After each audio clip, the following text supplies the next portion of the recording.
మందుబాబుల కోసం సరికొత్త పరిశోధన చేసిన శాస్త్రవేత్తలు ఒక జెల్ను కనిపెట్టారు.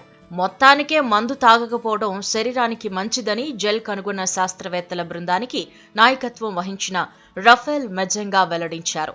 కానీ మద్యం తాగే వారి ఆరోగ్యంపై, శరీరాలపై ప్రభావం చూపకుండా ఈ యాంటీ ఇంటాక్సికెంట్ జెల్ ఉపయోగపడుతుందని చెప్పారు. మందు తాగకముందు, తాగేటప్పుడు లేదా తాగిన తరువాత ఈ జెల్ను సేవిస్తే తాగిన మందు కారణంగా మన శరీరంలో ఉన్న లివర్కు ఎలాంటి ప్రమాదం ఉండదని పేర్కొన్నారు.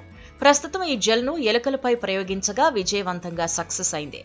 ఇక మరిన్ని ప్రయోగాలు నిర్వహించిన తర్వాత ఈ జెల్ను త్వరలోనే మనుషులకు కూడా అందుబాటులోకి తీసుకురానున్నారు. ఈ జెల్కు సంబంధించిన విషయాన్ని నేచర్ నానో టెక్నాలజీ అనే జర్నల్ తాజాగా ప్రచురించింది. స్విట్జర్లాండ్లోని జూరిచ్ యూనివర్సిటీ శాస్త్రవేత్తలు యాంటీ ఇంటాక్సికెంట్ జెల్ను తయారు చేశారు. ఈ జెల్లో గ్లూకోజ్, గోల్డ్ నానో పార్టికల్స్ తో పాటు వే ప్రోటీన్ నుంచి ఉత్పత్తి అయిన నానో ఫైబర్లు కలిగి ఉంటుంది.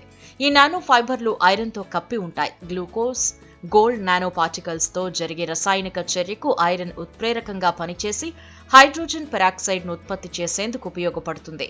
ప్రస్తుతం ఈ యాంటీ ఇంటాక్సికెంట్ జెల్ ఎలుకలపై పరిశోధనల్లో మంచి ఫలితాలనిచ్చింది. ఎలుకలకు ఒక డోస్ మందు తాగించి అందులో కొన్నింటికి మాత్రమే ఈ యాంటీ ఇంటాక్సికెంట్ జెల్ ఇచ్చారు. మరికొన్నింటికి కేవలం ఆల్కహాల్ మాత్రమే తాగించారు. అయితే జెల్ తీసుకోని ఎలుకల రక్తంతో పోలిస్తే జెల్ తీసుకున్న ఎలుకల రక్తంలో 16% తక్కువ ఆల్కహాల్ ఉన్నట్టు స్పష్టమైంది.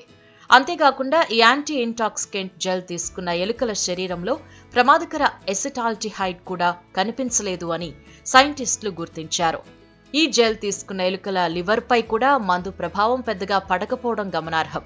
ఎలుకలపై బాగానే పనిచేసిన ఈ జెల్ను త్వరలోనే మనుషులపై కూడా ప్రయోగించేందుకు శాస్త్రవేత్తలు అన్ని రకాల ప్రయత్నాలు చేస్తున్నారు. ఈ జెల్ను తీసుకున్న తర్వాత పేగుల్లో ఒక పొర ఏర్పడుతుంది. నానో ప్రోటీన్లతో తయారైన ఈ జెల్ జీర్ణం కావడానికి కొంత సమయం పట్టడంతో పేగుల్లోకి చేరిన ఆల్కహాల్ రక్తంలో కలవడానికి ఆలస్యమవుతుంది. అంతేకాకుండా ఈ జెల్ హైడ్రోజన్ పెరాక్సైడ్ ను విడుదల చేయడంతో ఆల్కహాల్ తాగినప్పుడు ఏర్పడే ఎసిటాల్డిహైడ్ ను ఎసిటిక్ యాసిడ్ గా మార్చుతుంది.